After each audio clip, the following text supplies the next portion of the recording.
We are live. Welcome, viewers. Welcome, my friends. We're going to take a little bit of a diversion from Von Helton and Shani directly. And we're going to switch to our friend G-Man. Now, G-Man is a Christian, and he's crazy. And it's Christianity that is actually driving his insanity, his delusion. And what stands out with G-Man is his zeal, his hatred of atheism and atheists. He joins J-Dubs and Von Helton and Shani and Rev in that department. The absolute loathing of atheists and atheism, everything that we stand for, whatever that is. It's what they think it is, which I'm not sure what it is, but they sure don't like us. So in this particular episode that we're going to be watching, G-Man, he's going to be bragging about something to do with calling into an atheist live show. That's all I can remember, and that's all I have to tell you. So what we'll do is we'll just take it away. All right, G-Man, do your thing. Hello, everybody, and welcome to another edition of Preaching to the Choir Ministries. And today, I'm going to call the Atheist Experience. We're actually going to do that today, ladies and gents. So I want to screen share something for you real quick, just so you can all see where we are in the time clock or whatever. I'm going to call them just a couple of seconds here. But let me show you guys something here real quick. This is the countdown right here. You all should be able to see this. I want to show you something early on here, ladies and gents. These atheists think I'm stupid. Right here. Do you guys see this statement right here by Kelly Butts? It says, G-Man will call in. Now watch this now. Ignore him. Don't let him on the show. Do you guys see that there?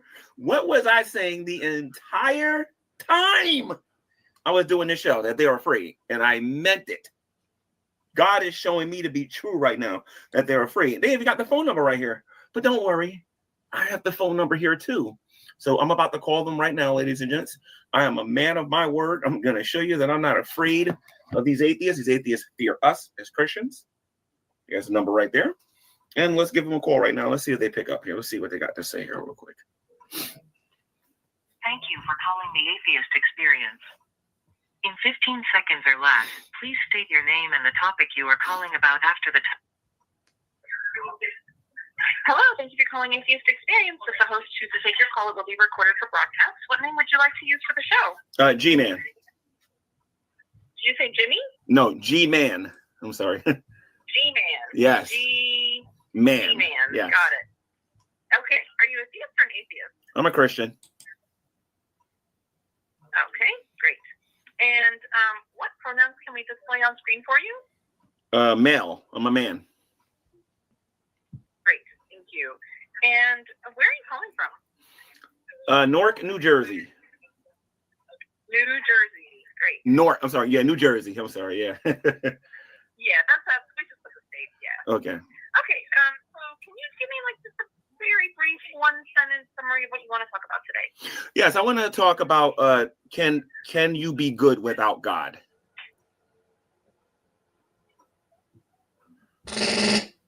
Okay, great. That sounds like a really good topic. Mm-hmm.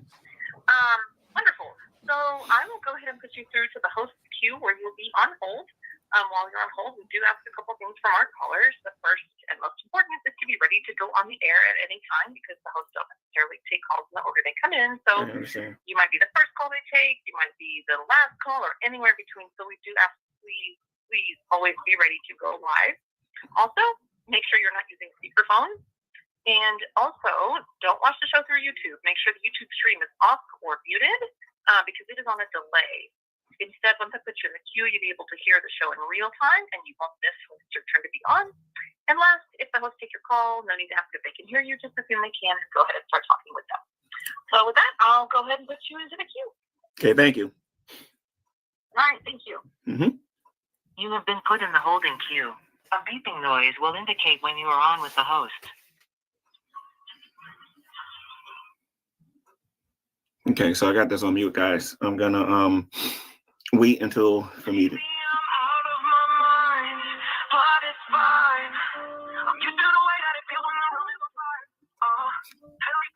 Okay, so yeah, they got me on hold, calling the atheist experience. So we're gonna have a little chit chat on here. Ladies, the one thing you're gonna learn about me when I'm dealing with the atheists is when I say I'm gonna do something, I'm gonna do it. And when I say I'm gonna be somewhere, I'm gonna be there. And if I tell you that I'm gonna come on your channel, if you call me out, I'm gonna come on your channel. I'm not one of these people in here that do a lot of this, but then don't do a lot of action. If they're right about what they're talking about, I will agree with them. If they're wrong, I'm gonna be all over them like I do anybody else. Whether you be an atheist or a Christian, it don't make a difference. My goal is to get these people to see the light of the gospel of Jesus Christ, to get these people to understand that the way they think is wrong. And I do it in a very aggressive fashion, and it bothers people. But I'm going to do what I got to do. I have them on mute right now so that you guys can see, so they can't really hear me. All right. No, I'm going to put my... Man. Okay, I got to say something about that, Mr. G-Man. You see, he's there to preach. That's it. He's absolutely there to preach. He's so thick that he can't understand that his God myth is not real to everybody as it seems to be to him. He's an absolute enigma. He's one of the Christian enigmas, including Mr. Batman and a couple of the other crazy Christians who preach irrationality, basically. And this is what G-Man does. So let's have a look and see. My phone on do not disturb too, because if I don't, what it end up happening is that people will call me in the middle of the stream, and I don't want that. That would be bad. Okay, we'll just. And so, how are you guys doing here today? You guys got anything that you guys want to say in the live chat? Let me know. I'm looking at the live chat. How you guys are looking at this? But let's do a screen share real quick of the atheist experience real quick, so we can all see the countdown where we're at. I'm going to do that. Hold on. Let's try and find out when he actually. Where's he? That's not good. For starters, you have to be a follower of Christ to know his voice. All right. What's this? That's how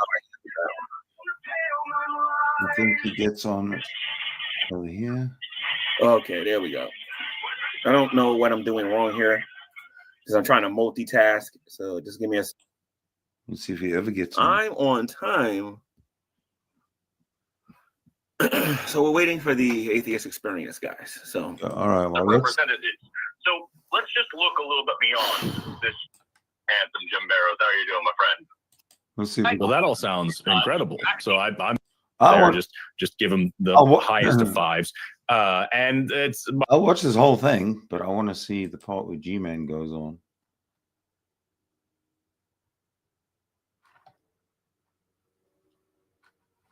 What's going on here?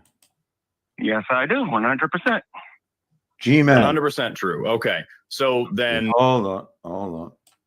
Let us know. Send us an email, spotlight@atheist-community.org. Okay. We'd love to have them on our show and help promote their organization. We all are in this together. And that's holy flip, dude. We've got to keep going, keeping on. Hang on a sec. Marcus,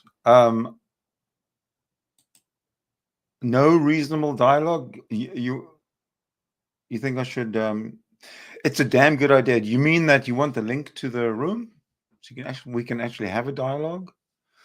I think it's a good idea too, but I want to I actually want to listen to the call that G-Man makes to the atheist experience. You're welcome to come in and listen to it on the in the room. So hold on a sec.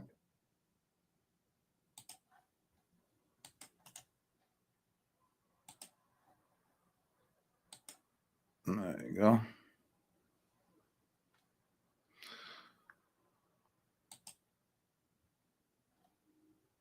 I should pin that to the top here, right? Oh, you're referring to G-Man. Oh, okay. Well, it doesn't matter. I'll pin it to the top. Well, G-Man's thinks he can one-up everybody, you know, so he's calling into the atheist experience. I mean, he's done this before. And they always bash him down. So I want to just see. And then he comes away smiling, giggling like a little, you know, like he's won something at a beauty contest. It's just there's something kind of creepy about G-Man. That's what I'm trying to say. Anyway, apparently the nightmares persist, but so do we. And as we were going through hell, but at least we're there together. With that, Jim, what do you have anything for it? What are you doing? Do you have anything for us? Where you taking the calls? I don't want to like just steamroll through all this. I want to know. No. Like, hold up. No, I'm trying to get a little bit more online doing YouTube and stuff like that. So yeah, slowly but surely. Go check out Jim's channel. Yeah. But I do think that caller kind of answers at least one question we have in the queue. Right on. Yeah, absolutely. As we said earlier in a joking fashion, we do typically prioritize theist calls. We have, looks like a couple people on the call-in screen already, and we have one person in the screening room that I'm kind of just dragging out a little bit to see if we can get this person through so I can see what they're talking about, and then I can make a decision on which call to take first. But in the meantime, in between times, while you're checking out Jim's channel, go over to mine too. That whole story that I talked about at the beginning there, I did a freaking hour-long breakdown of that terrible essay. So go check that out, and make sure you're subscribed here, and make sure you subscribe to Talk Heathen, and make sure you subscribe to Truth One, and tell Dan that he's a beautiful special boy, and if you ever see Chrissy out there, just give him the highest of fives. And my stalling is all for naught because it looks like this person's still in the screening room. Who knows what's going on in there? So I guess we'll just take our first call now, our first theist call. We're going to talk to G-Man, calling in all the way from Nudibranchs Jumping. Sea slugs, getting some mad ups. Who knew they could do it? G-Man did. Who wants to know, can we be good without God? G-Man, you were on the Atheist Experience with Forrest and Jim. How are you doing today? I'm all right. I think this is my first time speaking to either of you. I don't know if that's true, but who knows? Yeah, I talked to so many people. All right. Yeah, the name sounds familiar, but who knows? Yeah. Yeah, I have a little. To answer your question, To answer your question, yes, I do it every day. I'm here. Okay. And and then we just had that young lady on talking about her nonprofit. We have Atheists Feeding the Homeless. For different religion foundations doing good stuff. So yeah, there's all kinds of people doing good without God in their lives. I don't even know why that would be a question, but okay. I would argue that every good person does good without God, but I mean, that's pedantic. Yes. Well, here's the thing though. Christians believe we do good, that a person can do good because we have an objective moral standard. Because atheists don't have one. Exactly. We believe that whatever they do isn't neither good or. No, you don't. Yeah, you don't have one either. You also don't have an objective moral standard. That's the issue. You don't. What you're calling an objective moral standard is the will of God, which means God is the subject in your subjective moral standard. Whatever God decides is good is good. Mm-hmm. No, it isn't. It's because God has always been good. Therefore, what He does is good, and because we do it, which means God is the subject. Which means God is the subject. The source of everything that is good. He is the example of what. Just to be clear, when do you believe everybody's opinion? Yeah, G-Man, just a couple of questions to escape this, script this out a little bit. Do you believe that the Bible is true? Yes, I do. 100%. 100% true. Okay. So then if I were to say to you, for example, drowning someone, if I were to drown a person, a baby, if I found a baby and I drowned it, that would be good because God did that. That actually takes place in the Bible, but a wicked Pharaoh did that, though. No, God did that to the entire world with a global flood in Genesis. There were plenty of people all over the world, and surely there were plenty of babies, and surely there were plenty of pregnant people. They wasn't human. And they weren't human. So you're telling me that Adam and Eve... Oh, boy. If you actually read the story of the flood, If you actually read we read it. It tells you that they were having relations with fallen angels, with the Nephilim. Okay. Chapter and verse. Just out of curiosity, it does say, it says that some folks were doing things like that, and that is an interpretation, but it doesn't say that all of mankind, all the entire planet was doing that. It certainly doesn't say that Noah and his family were the only people not doing that. And even if we want to say that, like, hey, the entire global flood doesn't count, that doesn't take away from all the other times that God does heinous, hideous things. God is, pro-slavery front to back in the book. In your worldview, there's no such thing as a heinous thing. You have no standards. G-Man, you clearly don't know what my J-Man, you clearly don't know what my worldview is. Otherwise, we wouldn't be having this conversation right now. What's your worldview? Well, thank you so much for asking after calling in. You think it is, but just to be clear, what you're talking about here is divine command theory. You were talking about that God is good. God is the arbiter of what goodness is. And therefore, anything God ever does is necessarily a good thing. And the best that we can hope for is a reflection of God, a reflection of his goodness. And at the end of the day, if you believe the Bible is true, and even if you don't, quite frankly, if you believe that God is in charge of this world today, that is an inexcusable position, that you can only fall back on the idea that I am not able to say what is or isn't good because you don't understand what I believe. That's just a weak dodge to get around the fact that you're God, if indeed it did the things that the Bible says it does, or if indeed it is in charge of the world today, is a fucking monster that does not deserve worship and certainly can't be called good unless it declares that it is good. Your worldview doesn't include God, so how do you decide what is right and what is wrong? So are we just going to completely skip over the fact that your God is a piece of shit? Because I'm happy to tell you how I know right from wrong, but that doesn't get you out of the moral bind that you're in. You called in to tell me that I have this particular worldview, which you don't understand, and that God is all that is good. Your God has done terrible things. So if you are telling me that the arbiter of goodness is a creature whose sins far outweigh my own, and then we're just going to move past that, I don't understand the point in continuing the conversation. I think that he's done as evil, morally evil. If you believe in the Bible, slavery is a big one. Slavery, violation of free will. That time he burned those kids alive, that time that he sent bears to maul children, that time that he had that woman raped. Yeah. Show me an example of when God did something that was morally evil. We just did. We literally just listed several of them. You want me to cite chapter and verse? Weren't you listening? Was the flood moral? Weren't you listening? Yes. Yes. The flood was morally evil. Yes or no? Yes. Yes. If it happened, which it didn't, but if such a thing was real, that would be evil to do. Yes.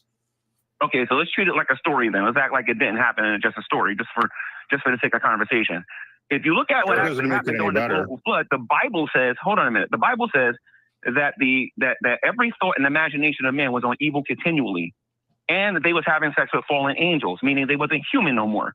So God pronounced judgment on the world, and he flooded the earth. How the heck is pronouncing judgment on evil people evil? Do you think, just out of curiosity, if I were to go drown a dog, if I were to go just find a dog on the side of the road and I shove its head in a toilet and drown it, is that a wrong thing to do?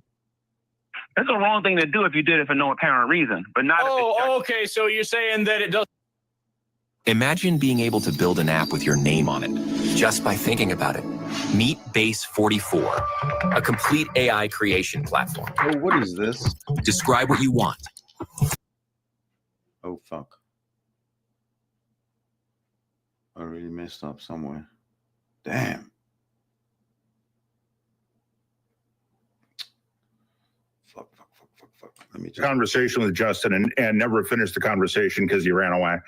But that sounds about right. No, I never ran away. You can try to embarrass me all you want, but you still haven't dealt with the issue. No one's embarrassing you. We're just laughing at you. G-Man, this sucks, and it sounds like you are more interested in just yelling than actually having a productive conversation. I think I went too far, right? Thousands of years in advance and had every power to change. So I went too far again. So he's loving, but not all loving. Oh, went too far. It was inaccurate. That you go along right now. You're not even using what did he say that was not omnipotent? Yeah. Is God not omnipotent? God's all powerful. He's Oh, okay. So he did have the option. Oh, I'm going too far. Christ. God has done terrible things. There we go. So Sorry. if you are telling me that the arbiter of goodness is a creature whose sins far outweigh my own, and then we're just going to move past that, I don't understand the point in continuing the conversation. thing that he's done that's evil, morally evil. If you believe in the Bible, slavery. yeah, slavery is The the flood, big one. slavery, Morally evil. violation of free will. Can That we? time he I burned mean, those kids alive. That time that he sent bears to maul children. That time that he had that woman raped. Show me an example of when God did something that was morally evil. we just did. We literally just We listed just several did. of them. Do you want me to cite chapter and verse? Weren't you listening? Was the flood moral? Weren't you listening? Yes. Yes, Was the the flood was morally evil? Yes or no? Yes. Yes. Took me by surprise. If it happened, Okay. which it didn't, but like if such a thing was real, that would be evil to do. Yes. Okay, so let's treat it like a story then. Let's act like it didn't happen and it's just a story, just for Do that. the sake of conversation. If you look at what That doesn't actually make happened it any during the better. global flood, the Bible says, hold on a minute, the Bible says that that every thought and imagination of man was on evil continually, and that they was having sex with fallen angels, meaning they wasn't human no more. So God pronounced judgment on the world and he flooded the earth. How the heck is pronouncing What? judgment on evil people evil? You think it's Okay, there's one thing I would really, really like to know. Okay, let's even assume that there's a scientific, that there was a flood, and whether there's a scientific explanation or there's no scientific explanation, make that irrelevant. Let's say this was this flood and the only survivors was this family. How then is it possible to know anything that happened before that flood? Unless the handful of people in the boat were knowledgeable enough to put that in writing, and that's what we have today. Otherwise, how is it in any way possible to know what happened before the flood if only this handful of people survived it?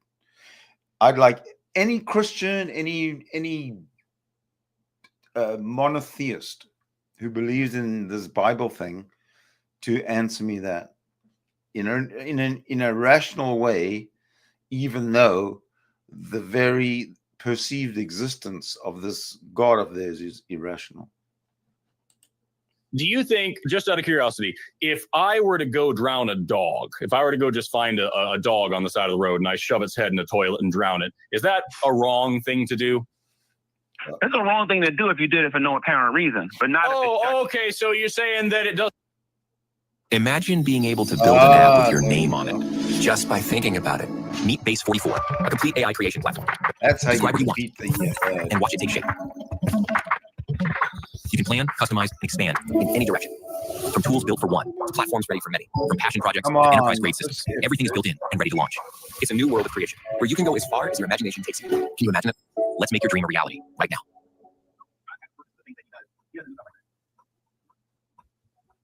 Kind of snap all the DNA he didn't like out of humans. He has that option. He's omnipotent, right? So there is nothing about the story Well, you missed something. that redeems God in any way. He's just an asshole. He sees stuff he doesn't like. He gets. Yeah. The problem is I have to, if I'm going to share a screen on StreamYard, I either have to share a Chrome screen, or I have to, if I do it on Brave, I have to share the whole window, and I don't want to share the whole window, which is why I'm using a Chrome browser for for the share screen. But you're right, Brave browser certainly solves it. And I do use it if I'm not streaming. It's mad, and he breaks all of his toys, like any toddler would. No, it's not that. Yeah. You're not going by the flood story no more. Now you're making things up as you go along. What No, part I'm did he not. say that You're was making stuff up inaccurate? as you go along right now. You're not even using the What did foot he say now. that Is was God not inaccurate? You're making omnipotent? stuff up. Yeah. Is God not Oh, yeah, God's all omnipotent? powerful. He's Oh, okay. So he did have the So he option could do the things. to snap his fingers in the flood. and remove just the people that he didn't like instead of drowning everybody. He didn't have to drown everybody. That's my point. He decided to. God flooded the people he didn't like. Can you show me where it says that? No, I said he could have done that because he's omnipotent but by if you your own actually read the admission. narrative and actually look at what happened, it's obvious you never read the Bible before, because if you did, you would know that mankind was insanely evil and he judged it. And you're saying that if a judge judges the evil person as immoral, are you crazy? Just out of curiosity, G-Man. Just out of curiosity, G-Man. If we let's say I take your narrative as it is, right? Let's say, all right, yeah. So everybody in the world, all these infants, right? Every baby was born evil, right? So because that's what I asked you initially. Even if you wanted to pass the buck, say all these people were evil. Were the babies evil? Let's say so. All these babies were super duper evil. Every single person except for Noah and his family are just the most evil people in the entire world. Is God all loving? God is loving. He's not all loving. I don't know why you guys keep saying he's all loving. He's loving, not all loving. I didn't say that. I asked you a question. I didn't say that at all. I asked you if you believe that, because plenty of Christians out there do believe that. Okay, so he is loving, but not all loving. Is he all wise? If he was all loving, then he would love evil. Then, if that was the case, is he all wise? That doesn't make any logical sense. Is he all wise? Is he all? God is wise. We don't call him all wise. He's wise. Yes. Is he intelligent? Is he the most intelligent, all-knowing, the most intelligent being in the universe? Of course, God is all-knowing. Yes, but not in the way that we typically understand. Get there in the weirdest way possible. So let me I'll tell you what. Whether or not God is immoral for flooding the earth, though. We'll do it even more simply. We'll do it even more fucking simply. Does God know the past, present, and future? Does he know all things? Yes, God knows all things. Yes. Okay, great. And did he know the power to change things? And did he exactly? Does he also have the power to change the future before it happens? Well, he does, but we have to go by what the Bible tells us about God's nature. So then You're God making up things about God's nature that's not there. I'm asking you what you believe, dude, because plenty of Christians disagree with you on this point. So I have to know what flavor of Christian you are. No, they don't. Maybe the Roman Catholics and some of the I know. You're the only real Christian in the world. I know. But like the question I'm asking you here is, if this is the case that G-Man, shut the fuck up. We're talking to you. If this is the case that all God had to do was change things, he already knew the future, he knew what was going to happen, and he could change it any way that he wanted to, then every bit of the flood, people being evil and people breeding with angels and whatever the hell else the excuses are, all still fall back on God's shoulders. The buck still stops with him. If he knows what's going to happen and he has the power to change it, then he cannot say, I had no choice, I just had to flood the bitch. He could have made it differently from the beginning, and he didn't, because this was the way that he wanted it. The other logical conclusion that you come to when you realize, when you make the argument that God is all-knowing, past and future, and that he has the power to change things, is that he created the world so he could kill his son. Yeah. Who is also himself. And that is a really bad, poor piece of logic that you came up with. He did not create the world so that he could kill his son. He created the world to glorify himself. But he created the world so that, my opinion. He created the world knowing full well, he created the world knowing full well that he was going to have to sacrifice his son because he knows the future, which you admitted to. Yep. And you've also admitted he has the power to change it, and he didn't. What does that tell you? He did it so that he could kill his son.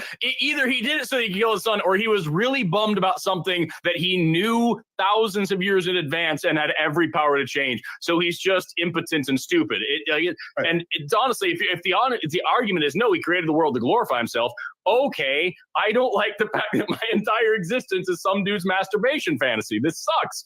I don't think there's any way that you can get out of this without your God sounding like either an idiot, a narcissist, a monster, or all three. So at the end of the day, G-Man, you still don't know what we believe or why.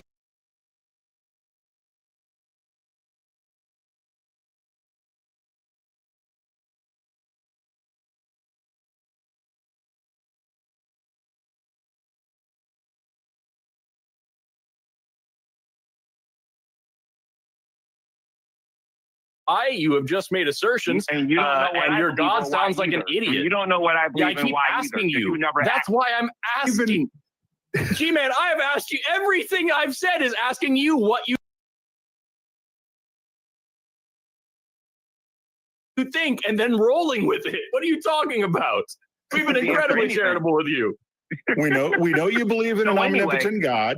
We know you believe in an omniscient. Okay, what I was saying was that G-Man started the stream in order to record himself calling into the atheist experience and showing them that God exists and why they're so stupid to think that God doesn't exist. And he's getting his ass handed to him one by one, every 60 seconds, another ass whooping. Sorry about the muting. I'm still getting used to this life thing. God. We know you believe in a highly moral God. Speaking for me. I know that you guys are speaking for me, and I haven't said nothing myself. You haven't said nothing yourself. You've been on this call for 13 minutes. We've been on this call for 13 minutes, and every conclusion we've come to is based on us asking you, do you believe this? Do you believe this? Do you believe this? Okay, then here's the next step that we get from that. What are you talking about? That we don't know what you think. We're basing our opinions of what you're saying based on what you're saying you think. You're making an argument from ignorance. That's what you're doing right now. You're putting words in my mouth. That's what you're doing. Can you tell us what an argument from ignorance actually is? What's the formal definition? What's the formal definition of an argument for ignorance? That's when you make an argument based on something you don't know. And that's what you're doing right now. You're making an argument based on something you don't know. No, not even close. Just to be clear, G-Man, an argument from ignorance is when you say this is true because it hasn't been proven false yet. That's what an argument from ignorance is. So if you don't know what that is, and you don't know what atheists think, and you don't know how atheist morality works, I don't think you know how any kind of morality works. It sounds like you're just buying into some bullshit about, God said it, therefore it's real. And it sounds like you've also bought into some bullshit about what the Bible says, because, sucks to know that we've read the fucking thing, and we do know it pretty well. And I'm sorry, your interpretation is a legitimate one. It is legitimate. There's people who believe the same way you do, but it's not the only way to interpret it at all. And there are plenty of scholars that disagree with you. So it sucks for 15 minutes. Name one. Name one. It has. Okay, I can tell you, I'm in the middle of it. I'm in the middle of. This is exactly what happens. He loses it when reason and logic and critical thinking skills and all this logical stuff and rational stuff starts to overwhelm him. He loses it, and he's about to lose it. Of saying one right now. Dan McClellan is a friend of mine. He's a PhD in the Bible. He studies the Bible and religion, has a PhD in the shit. And I learned a lot of what I know about the flood story from listening to some of his takes on it. And he also shares the opinions of other Bible scholars. We also have Justin, Deconstruction Zone, who's got a master's of divinity studying specifically the Hebrew Bible, who has talked about this at length with me as well on air. So I personally know two of them that would disagree with a lot of what you're saying here. Oh, sorry. G-Man didn't listen. G-Man had a conversation with Justin and never finished the conversation because he ran away. But, that sounds about right. No, I never ran away. You can try to embarrass me all you want, but you still have. Wait. Tanya has a question. Have you ever seen a movie called The Book of Clarence? If not, I have never actually heard of that movie. So let me make a note of it. And thank you for the suggestion. And you don't have to wait for me while I let this clown G-Man continue. Haven't dealt with the. No one's embarrassing you. We're just laughing at you. G-Man, this sucks, and it sounds like you are more interested in just yelling than actually having a productive conversation. We're engaging with what you are telling us. I'm done. And so if what you want to do. Okay, I haven't just said it. When have I yelled? What you want to do is what I'm talking about. What you want to do is say, G-Man, you're done. And yet All I want to know is this. How is God I haven't said, how do you judging the earth? That's all I want to know. How do you know what I want? Because he had the power to make it different. He didn't have to judge the earth that way. First of all, the power to make it different. I am in the middle of explaining. I'm in the middle of answering you. So he had the power to make it different from the first place. He didn't. He could have just forgiven people. He didn't. He could have come down and explained why what they were doing was wrong. If he is an all-knowing parent and we are all his children, he could have parented us, but he didn't. He decided to drown us instead. He could have done a million different things. Or also, I mentioned he could have changed it from the beginning. If it is logically possible, and I'm sure that like I shouldn't assume what you think, but like I'm assuming you think it's possible for people to not sin sometimes, right? Is that fair to say? You think that if the last time I sinned, it was possible for me to have not sinned, right? Talking about me or you? You. Me or you? You. Me? No, I sin every day, sir. That's not what I asked you. God damn it. About that. I asked you, is it possible if you are committing a sin, is it possible for you to not sin?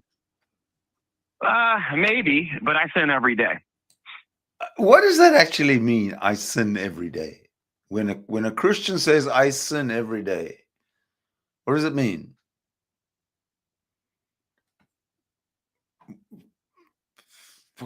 What? What is that? When he says that I sin every day, and I've heard many a Christian say that.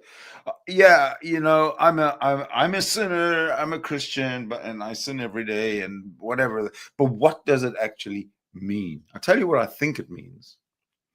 I think it means bugger all. This is what I think it means. Is it possible? I don't play games like that when it comes to the word of God. I don't play games like that. It is ridiculous how difficult you're making the easiest question. So I'll make it even easier. Is it possible at all? Is it possible for someone to live a human being, not Jesus, because that's usually how it goes, for me, Forrest, to live a sin-free life? Is it possible for me to do that? Absolutely not. Apart from Christ, no. Apart from Christ, no. Okay. Apart from Christ, no. Jesus. Wait. Okay, so if it's a given excuse to condone certain behavior, what is this behavior, certain behavior that G-Man indulges in every day that he considers a sin? Now, I obviously don't know what he does every day, but what I do know about G-Man is what his addiction was, or what his addiction is,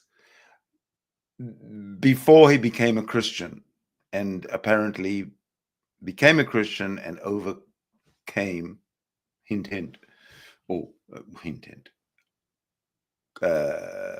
these things, overcame his addiction. So I won't say any more right now about that, but maybe down the road we'll get into it. Hopefully, I don't want to really say it until G-Man is actually in the room. He's clicked on the link and he's come in, and we can talk about it. So it's nothing terrible, nothing particularly, you know, that it's just an addiction. But anyway, we will talk about that at some point, and I'm rambling too much. Let's carry on.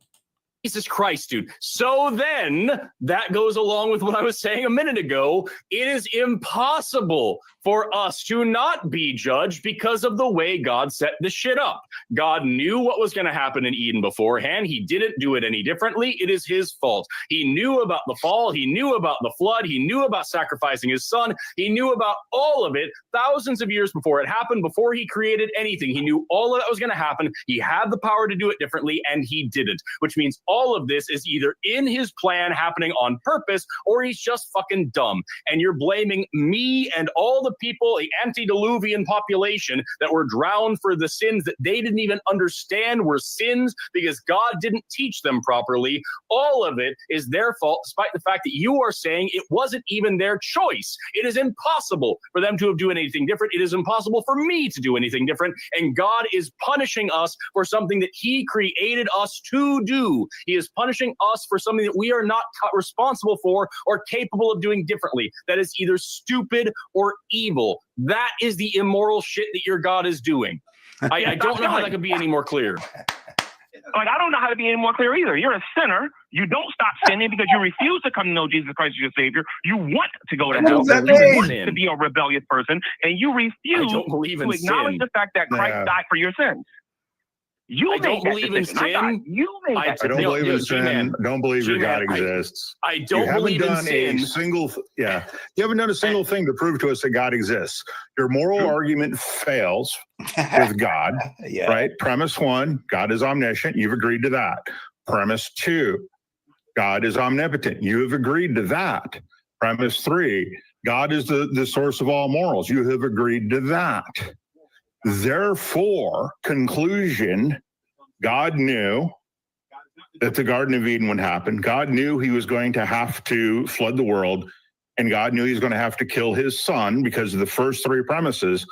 Therefore, God created and wanted all of that to happen.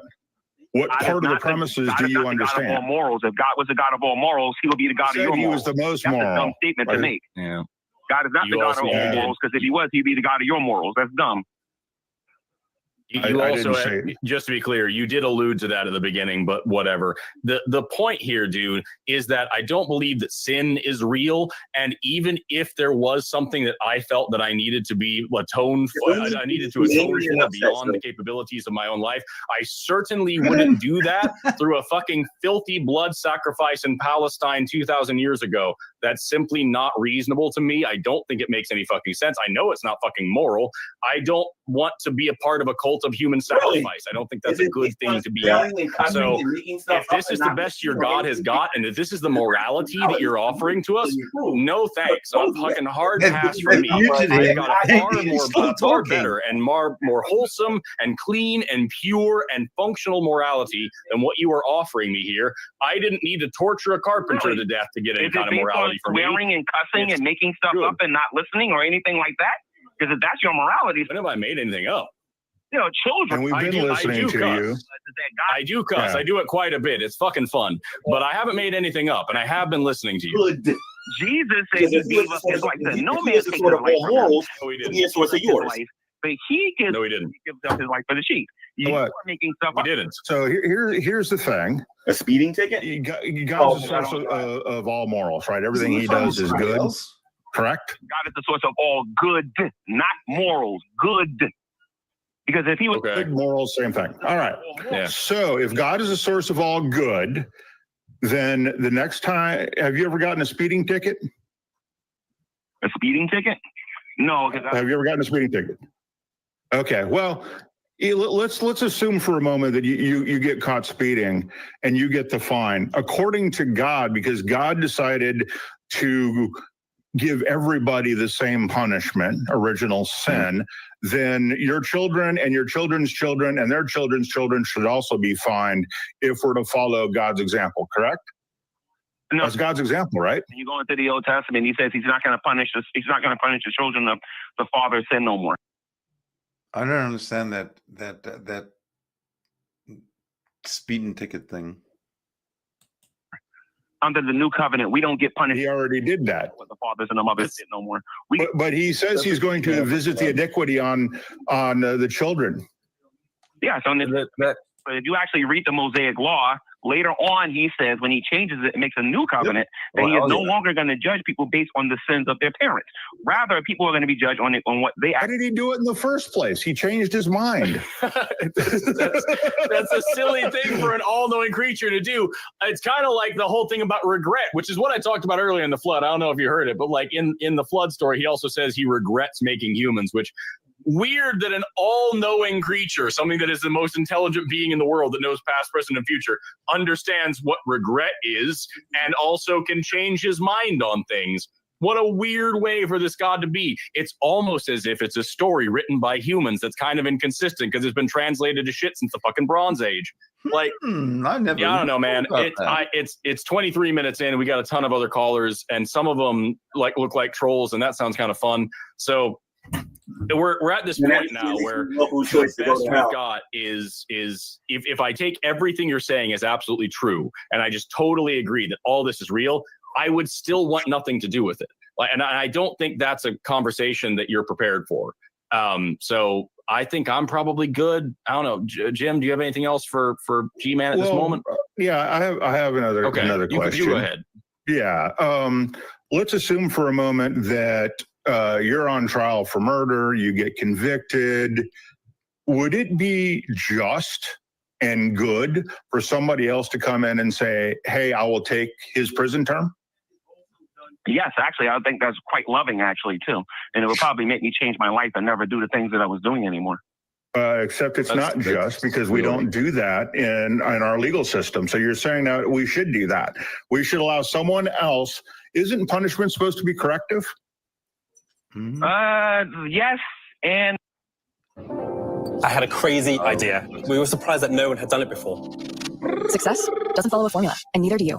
Who knew that dancing the dog could actually become a career? Planning ahead. I knew that the experience would start with people going to the website. Or playing it by ear. I saw the opportunity and built my own online empire. Always moving forward. Our website is the core of everything. Your website, your journey, succeed your way. Boy, from back in the day, like I did something wrong, so I'm going to hurt this other person to make me not wrong anymore. That doesn't fix anything. That doesn't heal anybody. That doesn't correct anybody, improve anybody, doesn't right any wrongs. It just adds more pain to an already painful situation. If God is truly interested in forgiveness and love and kindness or anything, he could just let the shit go. But instead, torturing somebody to death, which is his child and also somehow himself, that's just a blood sacrifice. That is literally... That's a cult of human sacrifice. It is the belief that one human sacrifice was effective in absolving sins that other people did in the future. Like, I'm sorry, that is not justice. That is not morality. That is not a God worth worshiping, especially, again, as I said before, when that God's sins far outweigh my own in the first place. It's just not, that's not a good story, bro. Ever taken up somebody's responsibility before? Have I taken up somebody's responsibility? Sure. But I can't take away their moral responsibility. I can't take away their guilt. I'm not saying nothing about taking moral responsibility. You said that it's wrong for a person that you think it's immoral for a person to go to jail or to be punished for something that somebody else did. Christ died for our sins so that we don't have to endure the wrath of God. You paid somebody. That's a problem. That's a problem. And there is no jurisprudence system. There's no system of law that allows that because it's seen as unjust. That's why we don't do that. Exactly. And I just, what I can't get off of here, dude, is that you keep falling back on the premise of the religion as if it's a given. And that's why I said, earlier that I don't think you're ready for the conversation I was talking about earlier, is that like what you just said a second ago, I didn't put words in your mouth. What you just said a second ago is that no, because Jesus died on the cross to protect us from the wrath of God.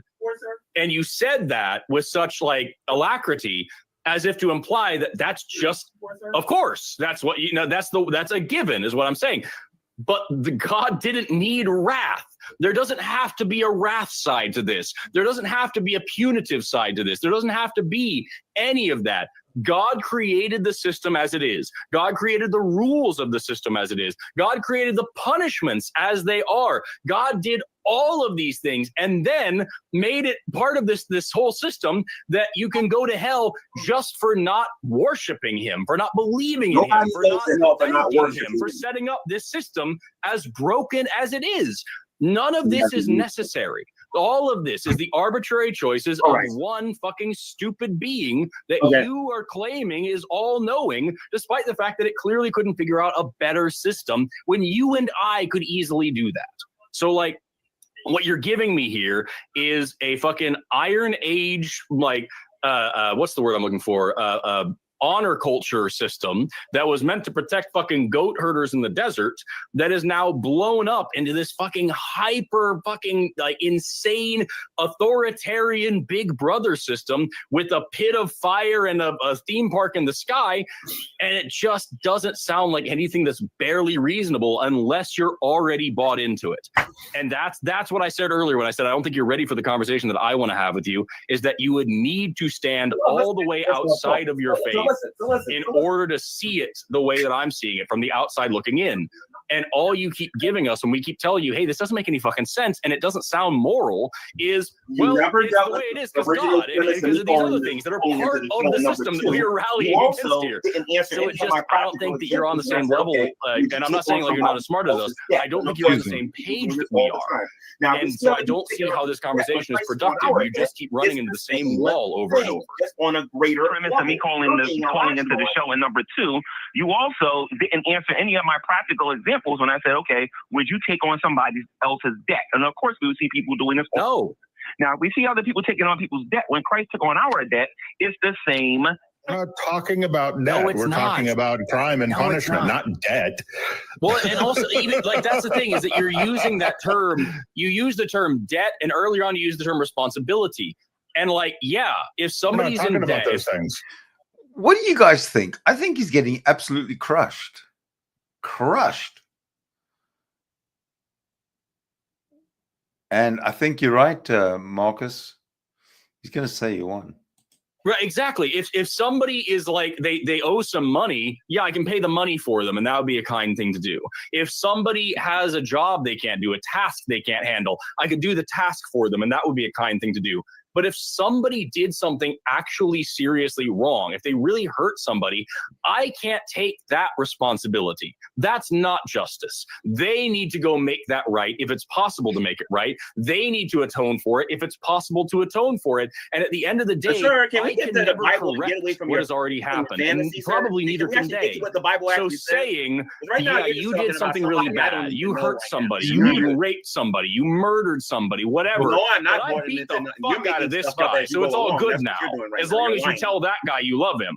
Like, that's not justice. That's not morality. That's not goodness. Okay, so you that is don't believe that just the something atonement that had you can anything to do only with get that, behind, again, if you are already bought into the dogma of the system No. that you're giving us from This the is outside important looking because you're in gonna lose your that is credibility. stupid You don't and believe what monstrous. Jesus did Because had anything comparing to it do to with that, debt right?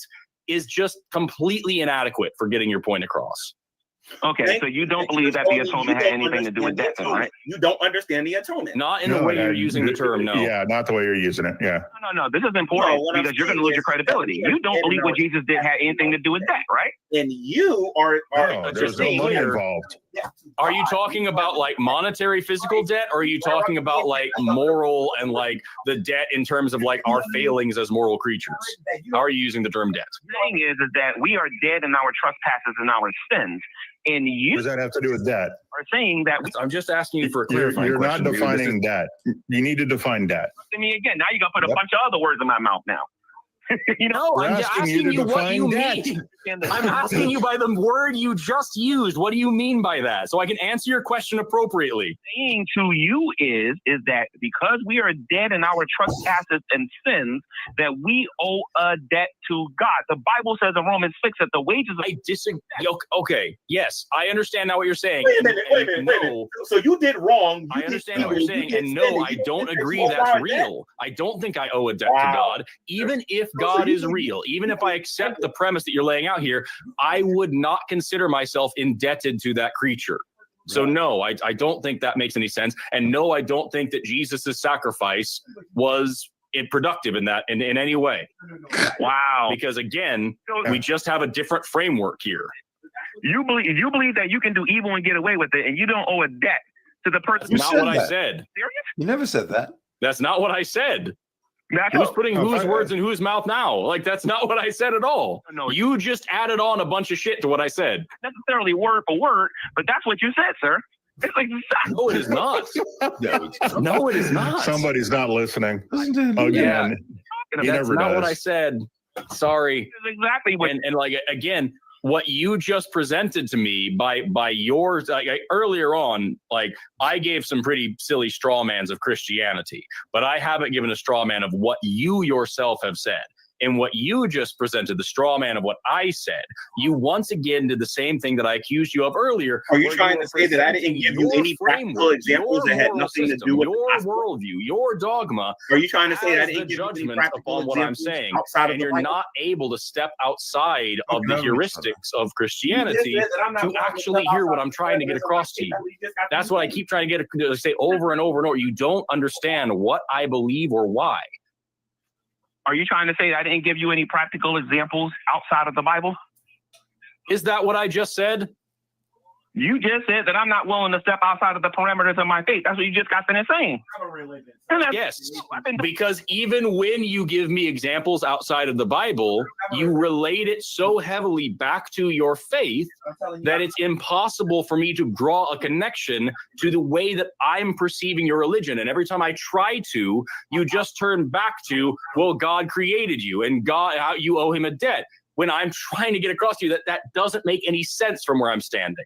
Yeah. Okay, but I'm telling you, I don't have a religion. I have a relationship with Jesus. I don't have a religion. Okay, that's a very cool semantic argument. From your relationship with Jesus, you are giving me a framework that doesn't comport with what I'm trying to tell you. So it's very clear that you don't understand where I'm coming from.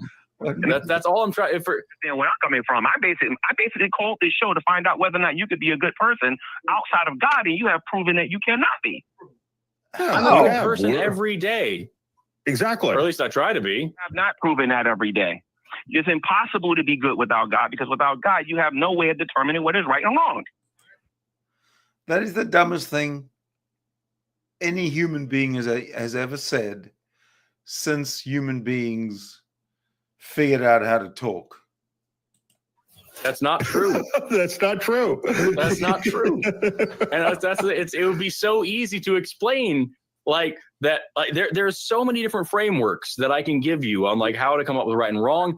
I prefer personally like Kohlberg's hierarchy of moral development. I think that's a really great way of structuring things. And it also helps elucidate why I think that your framework is so not just inadequate, but also destructive to like moral growth. Like we could go into these. I could talk about like human flourishing. I could talk about, semi-objective standards. I could talk more about how I think your standard is in fact subjective. We could do all these things, but you have to be able to just step outside of your bubble. Well, I'm not censoring nothing. I'm not making nothing about me. All I'm saying is this show and then yelling at us about how we're not moral because we don't know your monster.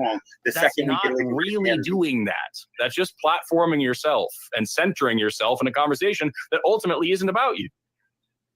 Well, I'm not centering nothing. I'm not making nothing about me. All I'm saying is that apart from God, you can't do any good because you don't have a moral basis to be able to tell me what is right. Yeah, you just keep repeating yourself, G-Man, and you don't actually advance an argument. You refuse to engage with any of our questions. You're just going around and around in circles. If you really think that we should be doing good and be in a relationship with God, then why don't you prove God exists? Talking about. That's what it is. I have no idea what you just said. Real deal. Yeah, you're kind of cutting off there. Like, what's bothering me is like that's so fucking lazy to say you can't do good because you don't know what good is. Like even if we were to go into your morality and say like what things you think are good, an atheist can do those things. They might not do them for the same reasons that you do them, but they can do those things. And so the only way you're able to defend the statement you just made is to assume that if you're not doing good things for God, those things are no longer good. It's not good to feed the homeless unless you're Christian while you're doing it. That's not what I said, sir.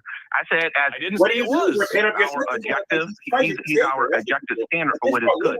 You don't have an. I didn't say that is what you said. I can say that something is good because God says it's good, because God's shown that it's good. But we don't believe your God exists, so who cares? So what do we do? What do you do? Repent of your sins and come to know Jesus Christ as your Savior. That's what you do. Dude, I don't. We don't accept that your God exists. You think this God exists. You think this God exists. I don't, right? And we're both standing here next to each other. And here on the side of the road, there's a child in distress. Somebody's, they're at risk of dying, or they're a homeless person needs food, or like whatever.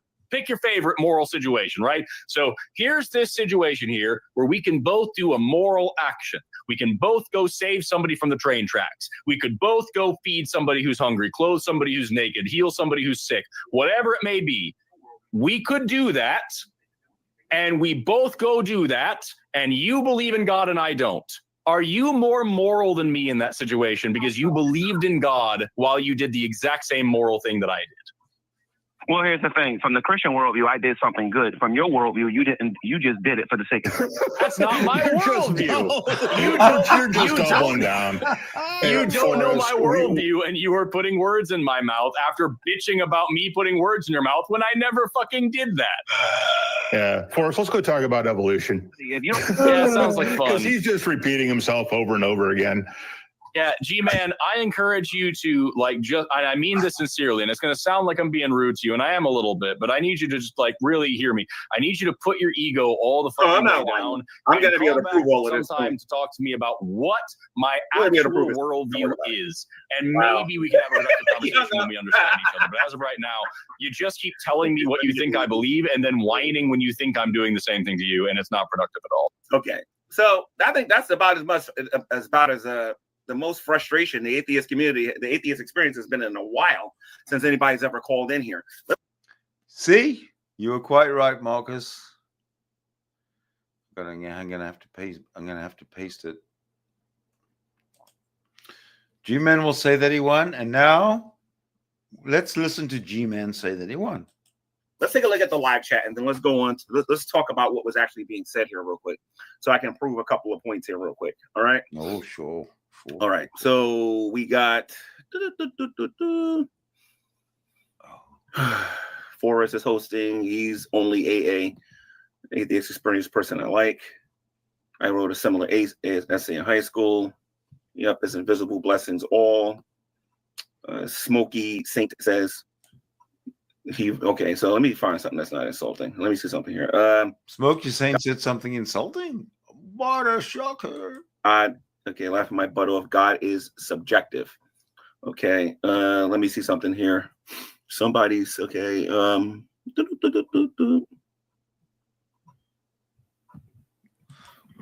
Smokey Saint said, God is subjective. Well, yeah. God is a myth.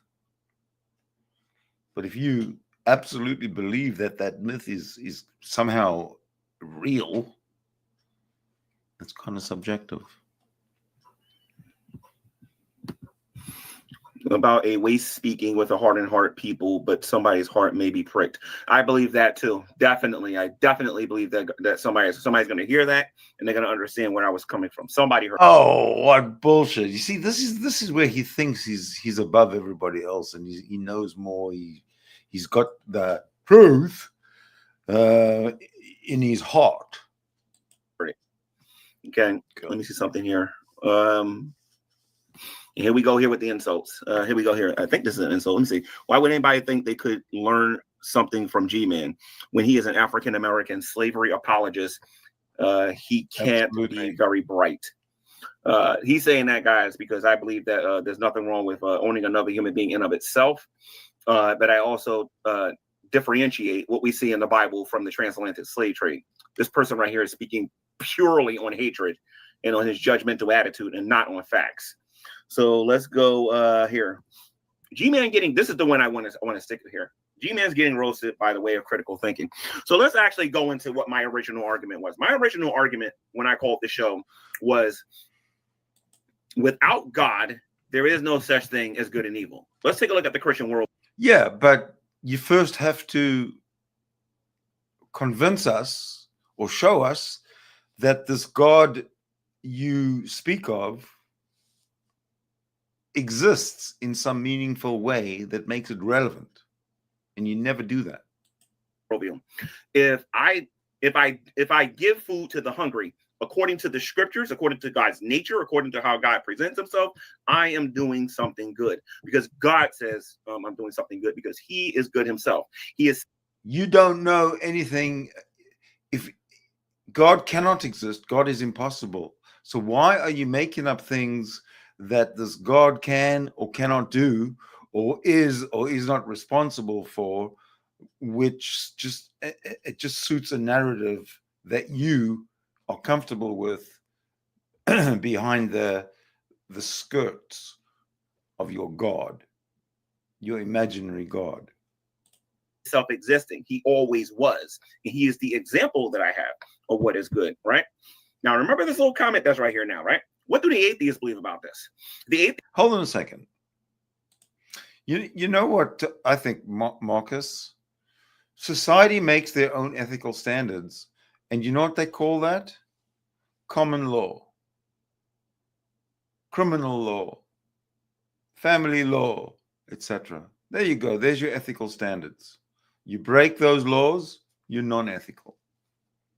Don't have to be a Christian. You don't have to be anything. You can be anything.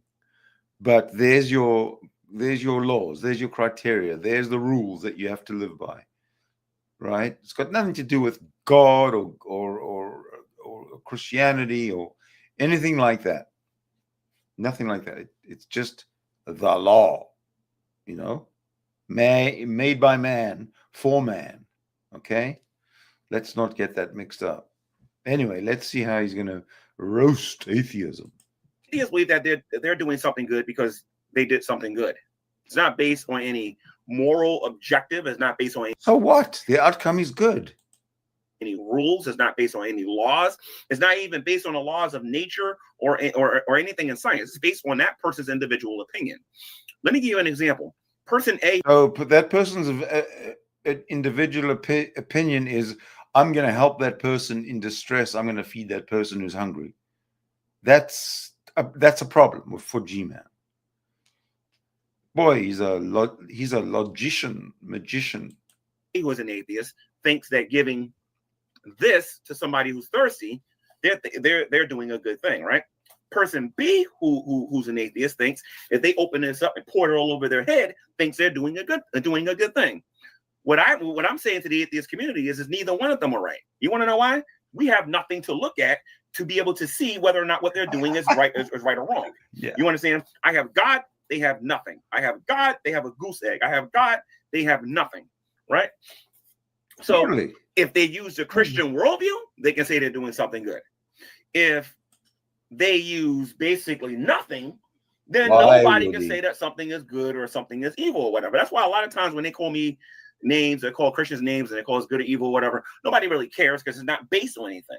That's why I love this question. According to who? According to who? According to who? Well, it's based on us enjoying the comedy that Christians, the comedy and entertainment that Christians afford us by doing exactly what G-Man's doing right now. It's hilarious. Who? You want to know why? Because if you can't tell me why what you're saying is true, then it's just your own personal opinion. It's subjective. And I believe in objective moral standards. I believe in moral absolutes. They believe that things are situational on whether or not they're good or not. You have a conversation with me, I'm going to say that aborting a unborn child is evil. Fine. Okay. But that's still subjective. If it was part of the criminal code and society has decreed that all abortion, for example, is no, then it's got nothing to do with God. It's just man's rule, man's man-made law. Under all circumstances. Okay? Over here, well, it kind of depends what stage of the pregnancy they're at, and it's not even a human, it's a zygote. It just depends on what they're saying over here. What the fuck is he talking about? So he's mentioning a zygote?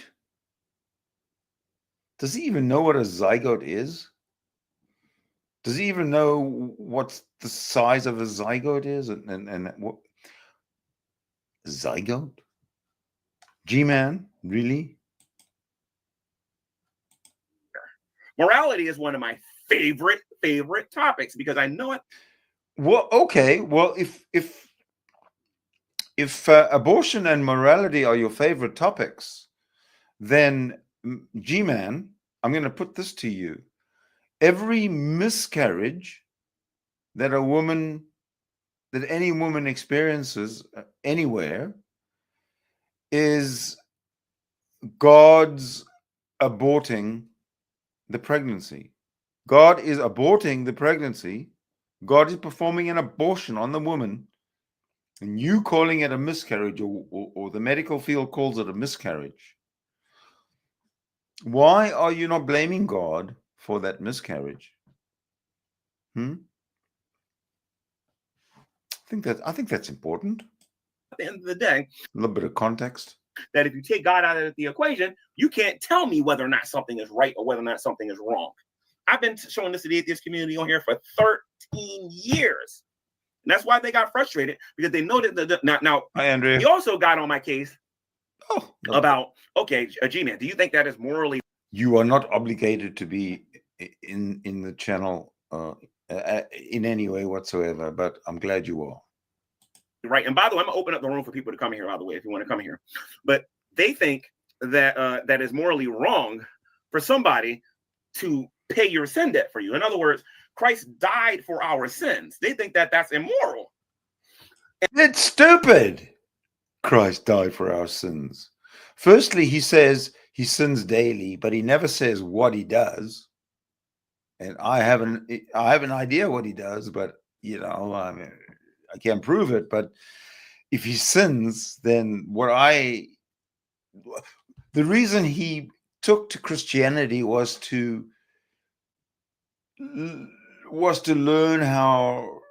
follow Jesus and not to sin. And the reason he was sinning was because of an addiction. And now he's a Christian and he says he sins every day. So it's becoming very suspicious. I got questions of G-Man. I really do. And that's why I asked the question, have you ever taken on somebody's debt before? And of course, he went on and on and on about absolutely nothing. Okay. I said, and I went right back to what I originally asked. Yep. Is it wrong for you to pay? Well, actually, that ain't what I said at first. At first, what I said, and this is true, I said, would you pay somebody else's debt? He said, of course he would. And then I said, well, I was trying to get to him to understand this. Was that wrong for doing it? And of course it ain't wrong. We see this going on every day. Now, you bring it back to what we were talking about. We sinned against God. First of all, Romans 3:23 says we have all sinned and have fallen short of the glory of God, meaning we deserve God's wrath because we have sinned against him. We are doing the exact opposite of what God created us to do, because we are doing what we want to do rather than what God wants us to do, right? And what we're doing is destroying ourselves. Why should we accept your presupposition, G-Man, that God exists in any way whatsoever? Where is the reason? Where's the reasonable? What's the right word? What's the right thing? Where is? Fuck! I'm trying to say something and I can't think of it. I have not been presented with any reasonable evidence that your God exists.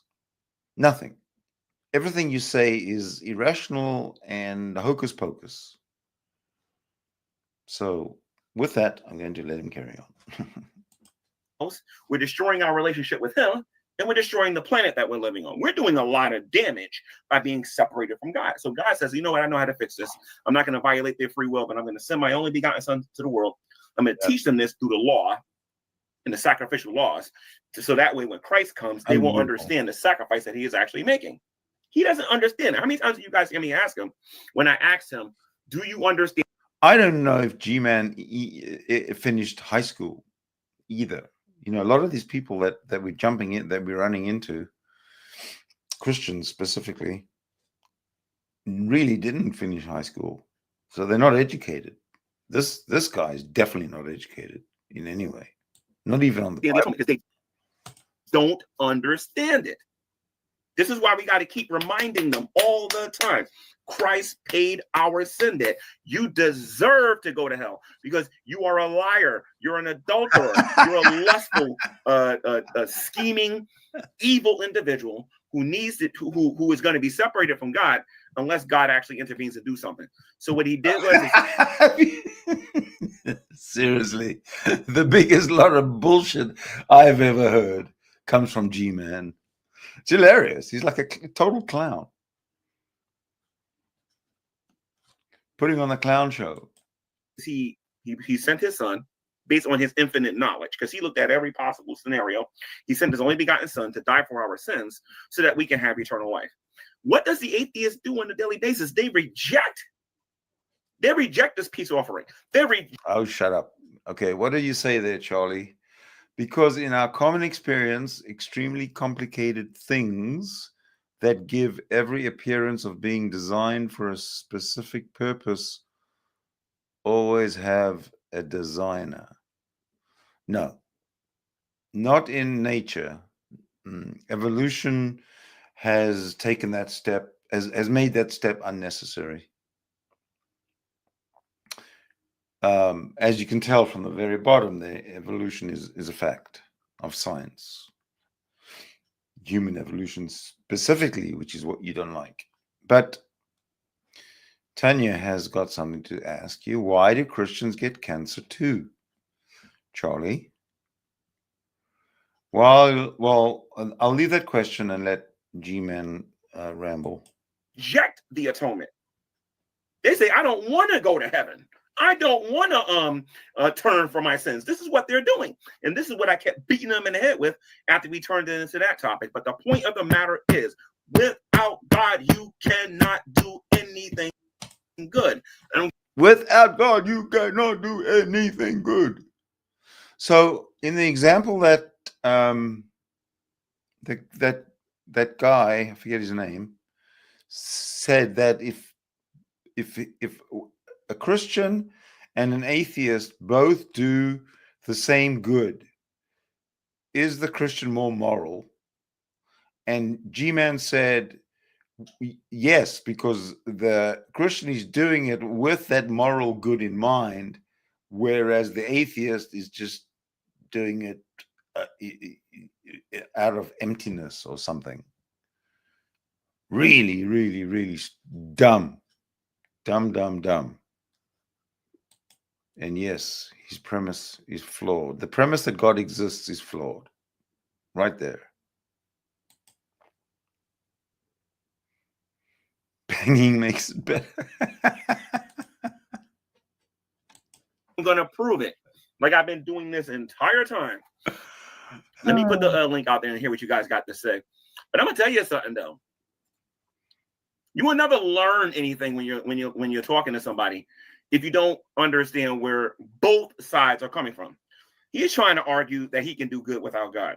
I'm arguing that he can't. I'm showing practical examples. He didn't do anything like that. But there's a link right there. If anybody wants to join the show, then come in here and talk about we call it the atheist experience. I actually like doing it. I think that's the longest I've ever actually been on the phone with somebody on the atheist experience. The second long. Well, that's just the longest that you've been humiliated then on the phone by atheist experience, because boy, they had your number. Every sentence that they put out destroyed you, destroyed your argument, destroyed everything about you, G-Man, everything. Longest is when I was on there with Matt Dillahunty, and we were talking about the slavery issue. Check this out, everybody. Macroevolution is not a scientific theory because it can't be observed, tested, or retested. It's simply a highly theoretical extrapolation from extremely limited data and falsified by the fossil record. Charlie, you deserve the Nobel Prize for science or something, because this is amazing. Macroevolution is not a scientific thing. What do you mean by macroevolution? It says at the bottom, human evolution is a fact of science. Is macroevolution part of human evolution? Okay.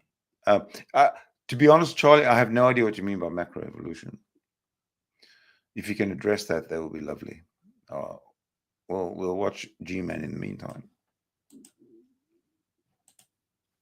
Okay. So, if a church is giving away food to the hungry, the way this man is arguing, he's arguing that we're doing something that is evil. Think about this a minute. He's so butthurt about the scriptures that when you see a church giving food out to the hungry, that's a bad thing. Bullshit. He never said that. Nobody said that. You're lying, G-Man. You're just making shit up. But I tell you what, Charlie, I do invite you to join the room and come and tell me, and we can have a discussion about your macroevolution, microevolution. Let's see if we can get some understanding between you and the rest of us. Yeah, well, macro, I know what macro means. I know what micro means, but I don't understand what macroevolution is as opposed to something called microevolution. Evolution is evolution. There's no macro or micro. I mean, it's ludicrous. Oh, here comes. Why don't you come in here and talk to us? This is what we get. We know speciation can occur under extreme and unusual selection pressures. What do you mean by speciation? I've got to look this up. Speciation. That's been observed. Oh, well, can you let us know what you mean? That's what I mean. Click the link, come on in and talk to us. But no evolution at a higher taxonomic level, e.g. genus, has ever been observed and cannot be tested. I call bullshit on that. I call absolute bullshit on that. I have no idea what you're talking about, but I'm going to call bullshit. You're going to have to come up with something more convincing or some data or something. Sorry, Charlie. But his worldview doesn't count. You want to know why his worldview doesn't count? His worldview doesn't count because he doesn't have an objective moral basis to be able to tell us why his opinion matters. What's up, Delmeat Tree Cutter? How's that for more BS? Absolute drivel from G-Man's mouth. His logic is absolute nonsense. You doing? Hey, brother, how are you doing? God bless you. Who's on there? How's it going? I'm blessed, man. I was on the chat there as you're talking. I just stopped talking to them there. Lord led me to stop. Man, those people are hard-hearted, man. That's so sad. Okay, so this guy's obviously a hardcore Christian coming in with a belly full of Christian Kool-Aid. Yeah, very, very. They're strongly opinionated about the Bible, about Christians, and about what it is that we believe. I told him from the Christian worldview, you know, that we're not opinionated about what you believe. We we know exactly what you believe. We don't, you know, and our opinion of what you believe is no different than our opinion of what anybody believes. You Christians are not special. You think you're so special in that the atheists reject your dogma, but you're just clowns. That we have God, so we can determine what is right and what's wrong. They don't have God, so they can't tell me what's right and wrong. While still maintaining that there is right and wrong by the way they live, because nobody they'd like to say there's no right and wrong, but they don't live that way. See, no, what's he talking about? Whoever that guy is, he's as dumb as G-Man. We all evolved from pond scum. How do you argue right and wrong? You have birds, for example, in the animal kingdom that goes around eating other birds and stealing other birds' eggs. We don't say that that's wrong. We call that survival, right? When we deal with more from their world.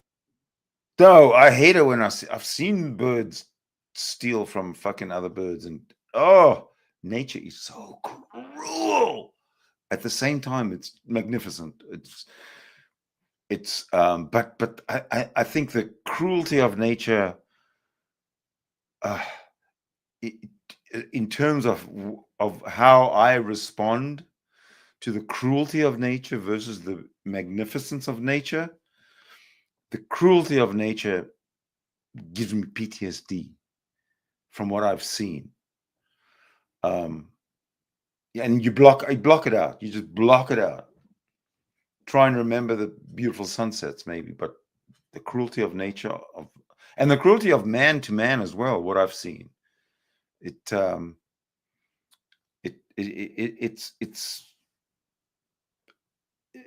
man, human being. What do you call us? Homo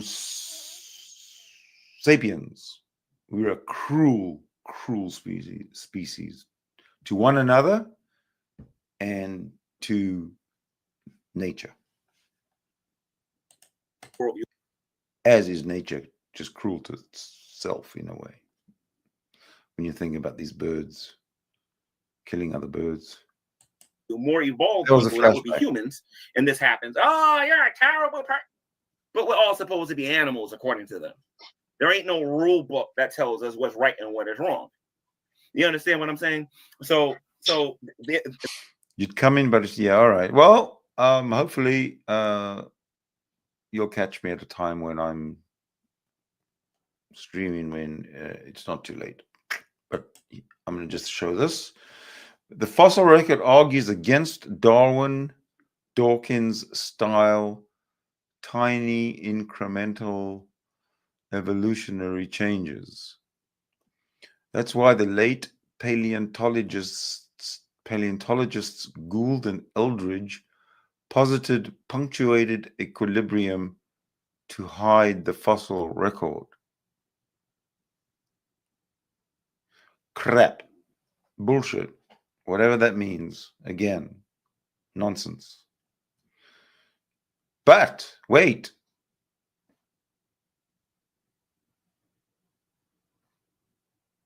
You posted this twice?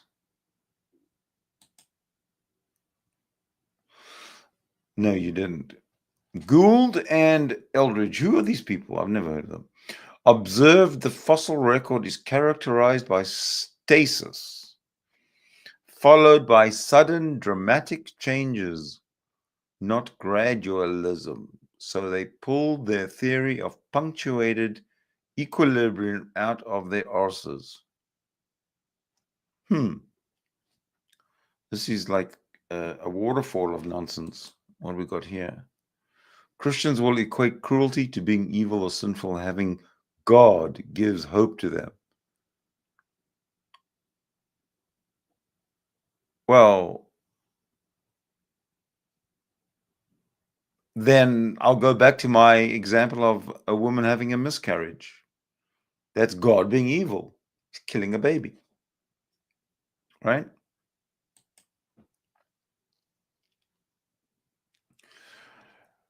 Oh, rebuke and reprove is here. Hey, buddy, how you doing? I bet you won't come in here. You never do because you're too scared. You're too. No, I'm just kidding. I'm not. I don't want to poke the bear. You know what I mean? Let's go back to Charlie. Gould was a Harvard paleontologist. Niles Eldridge was the curator of New York City's Museum of Natural History.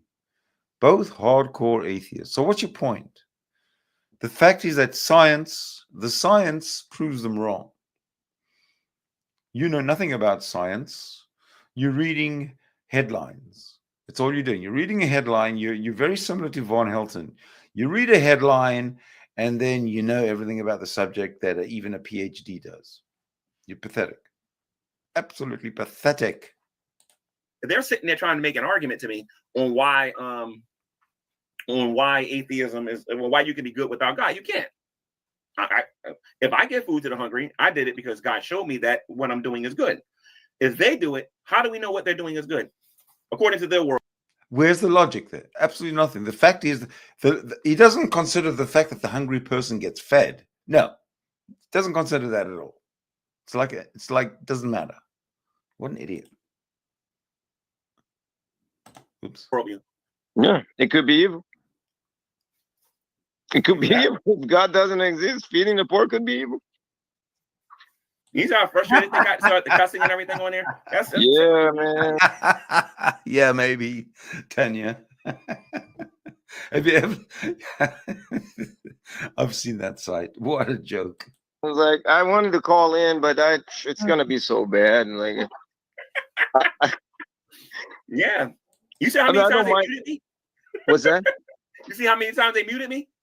Yeah, they wouldn't let you speak, man. When you start making sense, that's when they don't want that. That's when you see it's demonic, man. When they know, like, my listeners will not.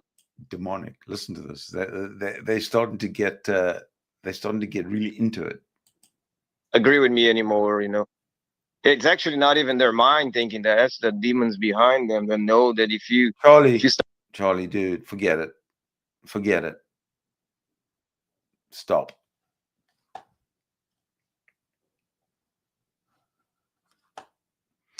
Let's see. We have a visitor. Hello, my friend. Hey, how's it going? Good, good, good. Long time no talk. Yeah, yeah. See, for the record, historically, it's been the atheists who fear and run away from the Christian. All right. Okay, good. Okay, now that we've established that, we can move on. Fair enough. All right. Okay. I'll concede. Fair enough. We run away from Christians because we're so scared of them. Okay. Yeah. When you can't. Oh, sorry. Historically, of course. When you can't kill us, yeah. When you don't have the power or authority to kill us, sure. Sure, we do. We're atheists. We can kill you. Yeah. No. What's stopping us? What's stopping us? We don't know right from wrong. Not today. What do you care? I can kill you. I can go outside and kill as many people today as I killed yesterday. That's I'm right. an atheist. I don't But care. I'm talking about authority under the state, like you did. There's Stalin. There's no Powell. authority under the state. No state, no government. Well, there used to be in I'm an certain areas, atheist, certain regions. and I am my authority. Well, And if Stalin I was an decide atheist, right? to go and kill, I'll kill. Stalin was an atheist. I don't right? know right from good. Wrong. Stalin was an atheist, correct? I never met him. I have no Never idea. met him? Okay. No, he was a communist. Right. Or a He Marxist. was an atheist too, right? No, he was an Orthodox. He wasn't. He was an Eastern Orthodox. Stalin wasn't an atheist. He was he was Eastern Orthodox. He was Christian. He was Eastern Orthodox. Yeah, Christian. Really? From Georgia, dude. Hello. He was really. Yes. He was So born in Georgia. are you talking about in his childhood? He grew up in Eastern His Orthodox. childhood. Oh, gotcha. It's not as atheists, referring to someone's childhood as instead of their adulthood. Eastern Wow. Orthodox. He grew Wow. up. It's no wonder you're an atheist. It's no wonder you're not a Christian. Oh, stop it. You can't stay honest for 10 Stop seconds. being annoying. If you're going to be annoying and cackling, then well, lying is annoying. Is the height of annoyance. Okay, Joseph Stalin was an atheist. Okay, he was an atheist, a committed Marxist. Who cares if he was an atheist or not? So what? A committed Marxist, So you're saying I'm a committed Marxist? religious leader. Am I a committed Marxist? Who enforced severe persecution of Christians and all religion. Am I a committed Marxist? I'm asking you. Am I a committed Marxist because I'm an atheist? Well, I'm just helping you out. No, I'm asking you a question. If I am an atheist, Never also by ipso facto a Marxist? No, we're not. Why we're not? liberals. Why not? We Why don't do why that. is Stalin Liberals do different? They Why say, is Stalin if you any voted for different Trump, from me? You're a fascist. Liberals do that. We read history and determine What what do you you are mean? based on. There's no such thing as a history. liberal. Based on history. You don't know what So, you're just hear you rambling because you teaching- want to hear your voice. if You I do this hear you all the time. You come in and you talk and talk, just like G-Man. He just talks and talks and talks. Words come out of his mouth like a salad that make no sense at all. That's what you do. ask me a question, give me time to answer. When did I ask you a Allow question? me to answer. When did I ask you a question? You asked me 3 questions. I didn't get a chance to answer one because you talked over me when I was. I asked you trying to 3. respond. Okay, well, hold on a second. Maybe I'm slow, but what was the first question I asked you that I asked me didn't about give you? Stalin. And then you Well, turned my- wait, and then you wait, turned my stop, volume stop, down. stop. Why'd you Relax. turn my volume down? Stop it. Because I'm trying Dishonest to atheist. have a conversation with you and you're just monologuing. So No, stop it. I actually was responding to what you asked. I'm asking about you. Stalin. I don't remember. What was the first question? I know you don't. What was the first question? You asked me about Stalin and whether or not you being an atheist means that you're also a Marxist or a Yeah, dictator. you said right? Stalin was it was And a did you allow me to Marxist, answer that question? and therefore he was an atheist, or What was he my was an answer to atheist, that and therefore question? he's a Marxist. So I yeah, said to you, yes, right. I'm an atheist, so What was therefore my does that make answer? me a Marxist. What was my answer? That's exactly what I said. What was my answer? You didn't hear it because you were talking over me when I was trying to respond. So if you want to have a conversation, I'm so sorry. Please accept my apologies. And if you repeat want to your have a answer. conversation, allow me to respond. Yes, I sir. have answers to all of your questions. I respectfully allow you to respond. Go ahead. As far as the Bible, it will answer your question. Forget about the Bible. You know very well that the Bible doesn't. The Bible is written by man, and as such, doesn't belong in this room. Doesn't belong in this conversation. Because it was written by Leave your man. Bible at the door when you come into this let's room. check your logic. Because the Bible is irrelevant in every single way whatsoever. Let's check your logic at the door, okay? Because you actually never had someone to sit down and help you figure these things out. Okay, well, please help me. Please help me. I will. You stated that the book was written by man, therefore. So is that the only reason why you reject the Bible, because it was written by man? If that's the case, then you need to get rid of all of your science books and your math books. Those were written by men as well. So they are written by men, but hold on a second. Let me respond. So that can't be the hold only on. reason. No, I'm gonna mute you if you don't let me respond. Can you answer? Is there another reason? Yes. Okay. So the science books that were written by man have incredible amounts of data gathered over time in order to back up all the theories, all the results, all the solutions, all the elements of the scientific method. Until those whereas the Bible, written by man, until they're proved. Whereas I haven't finished. Let me respond to what you just said. I haven't finished yet. Okay. Whereas the Bible, going on to another point. Hold on a minute. Whereas the Bible, that was written by man, has absolutely no backup data whatsoever, other than nonsense nodding by men who say they believe. Well, let me prove that wrong. There's a lot of things. Is there anything in a science book that's been written in a science book over the time, over history, that has been proven wrong? So your dumb comparison. I don't know. You're gonna fill me in. Hold on. Stop. You asked me a question. You asked a question. Yeah, sure. Go ahead. Stop running the mouth and going somewhere else. Has there anything been written in a science book that has been later proven to be false? A lie, mythology. I don't know. You tell me. You don't know. Well, let me give you some examples. Tell me. Because you haven't read enough science books. If you read enough fill me in then. Fill me in. If I'm an idiot, his name was if I'm uneducated, if I'm ignorant. His name was Ernest Haeckel, and he created a false theory. A false theory. That's called, a false scientific idea. A theory is never false. A theory is never false. He came up with it. No, actually, he stated that this was a theory. Is never false. Ernest Haeckel. If the theory was false, it wouldn't be. No, actually, be a theory in the first place. Actually, he didn't deposit this as a theory. You just said a false theory. That's kind of. I call it a theory. It's we call it a theory now, but when he deposited it as science, the same way. Well, what is it? Today. What is it? Can you give me some details? Okay, I'm surprised you don't know this. Okay, Charlie, thank you. Ernest. I'm surprised that you know this. Well, be quiet and learn something. You won't tell me any details. You just make some kind of a claim. Learn something today, as usual. Let's learn something today for the first time in a. I was born last night, so please. For the first time in a long time, let's learn something. No, he doesn't know. He just likes to talk and talk and talk and talk and talk. You don't know who Ernest Haeckel was? Let me educate you. He was. I don't care who Ernest Haeckel was. Oh, okay. All right. So your criteria for why you're rejecting the Bible is falling apart. Hold on a minute. I want to talk to the. I want to talk to the room. Okay. Can you hold on? I love this hole you're digging. See, okay. So he's doing exactly what G-Man does. As soon as he digs himself or he paints himself into a corner, he starts getting nervous and he starts giggling and talking. Starts lowering people's microphones. Stop. Did he do that? See, there he goes. Did he lower people's microphones? Does he have to do that? Jesus didn't exist. Jesus is a myth. Okay. Well, we're one thing at a time here. sir. One thing at a time. Why? So, Why one thing at a time? Ernest You always talk. Because you need to be educated. And mention millions of things. You jump from one topic to the next before you even learn about the first topic. Learn about the first Why topic. did you punish me?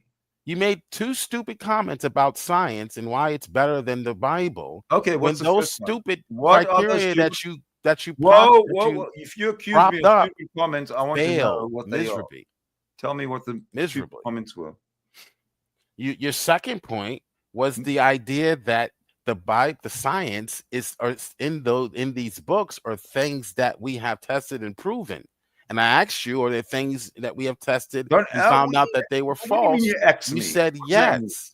What do you mean? Then I asked you for an example. Mean, you don't have one, so I gave you Ernest Haeckel. You don't know who the hell he is. What do you? No, I've never heard. So you don't read enough. I've never heard of Ernest Haeckel, but you need to read more science to figure out the fact that man wrote it, and 2, it has mistakes. Several mistakes. Certainly haven't read a science. Several frauds. Several errors.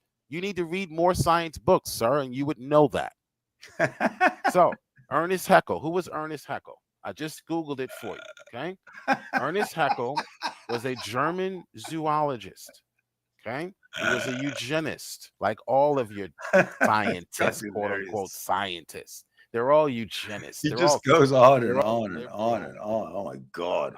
Progressive. He's like one of these sort of demonic, evil. You know, you get something that is playing and annoying, and you can't find the off button. Okay. That's the kind of the way he is. But he's been like this for years. Turn down audios because you're a coward. Ernest Haeckel. You see how? Well, no, I'm not going to sit here and have you call me names. I'm not calling you names. Well, you're muting microphones. I might be muting a name, but that doesn't make me a coward. It does. I might be muting him. No, it doesn't. It means that I would like to say something and have you not interrupt me. Okay, go ahead, say something. Well, when I was in the middle of teaching you who Ernest Haeckel was, because you were ignorant. See, you're ignorant. I was saying something, he'd be talking. Now, that's not calling you a name.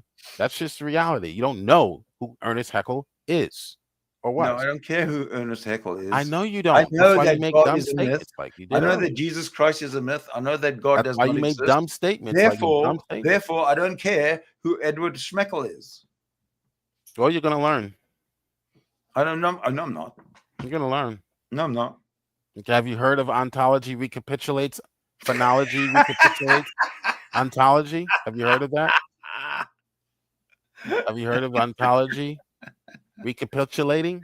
Have you heard that energy is finite? You can't add to it. You can't take away from it. It's finite. Have you heard of the idea? Energy is finite and it's always been. He doesn't want to even learn. You know, he doesn't even want to learn what he admits he doesn't know. See? Are we paying attention?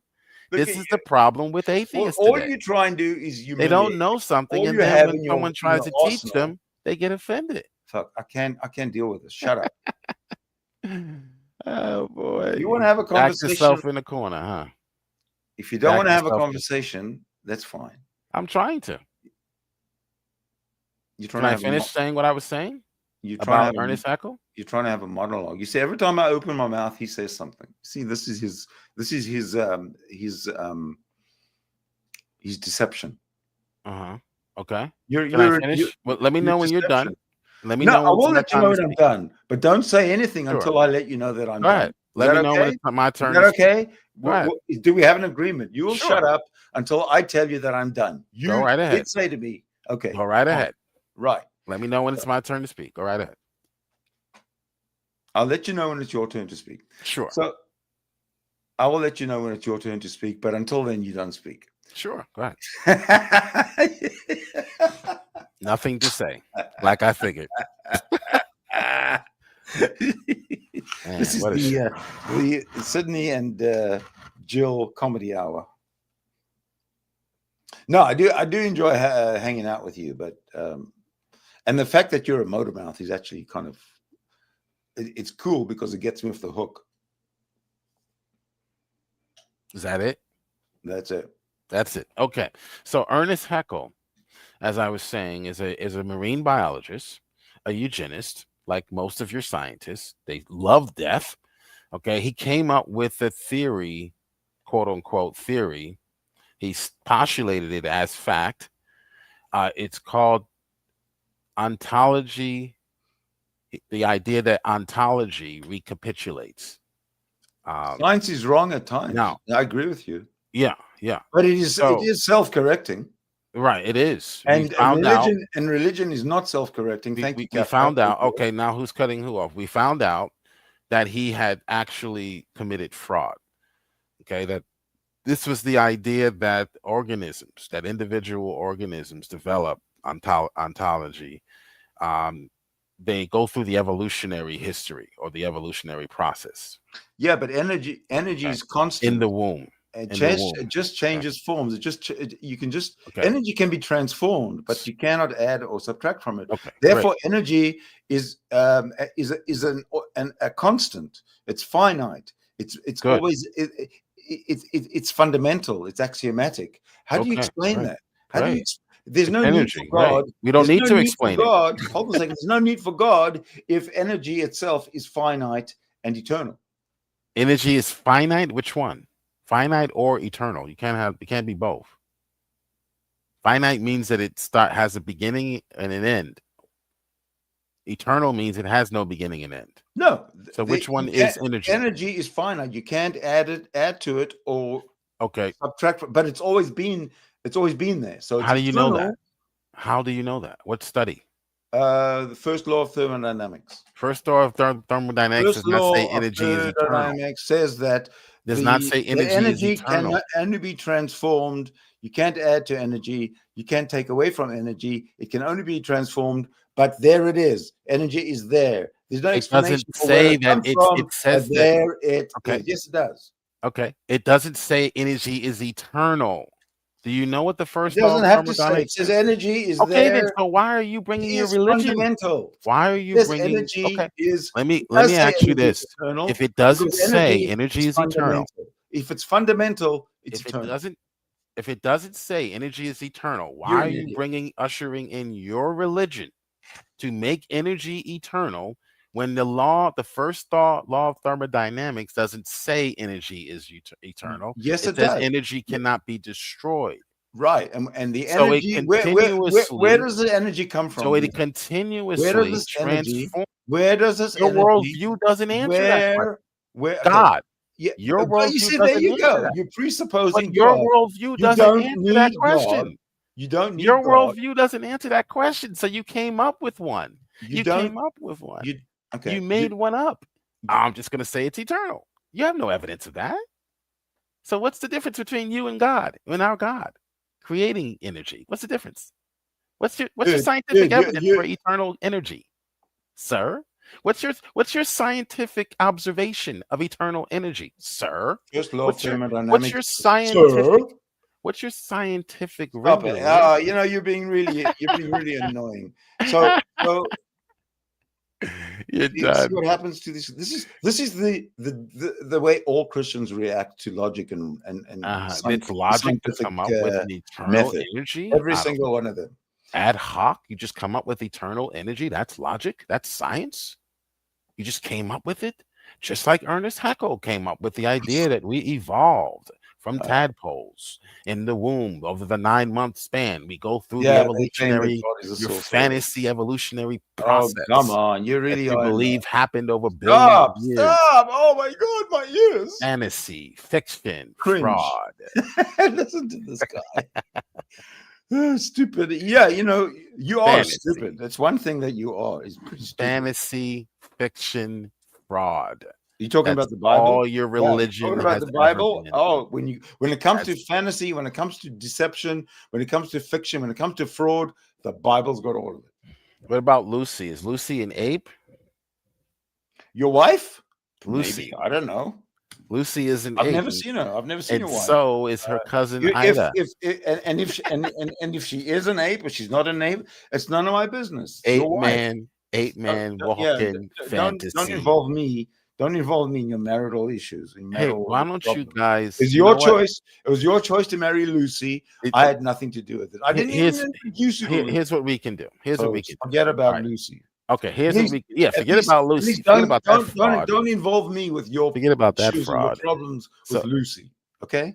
So here's what we can do. All right, just to as a parting gift, as a sign that we are still friends, even though we disagree.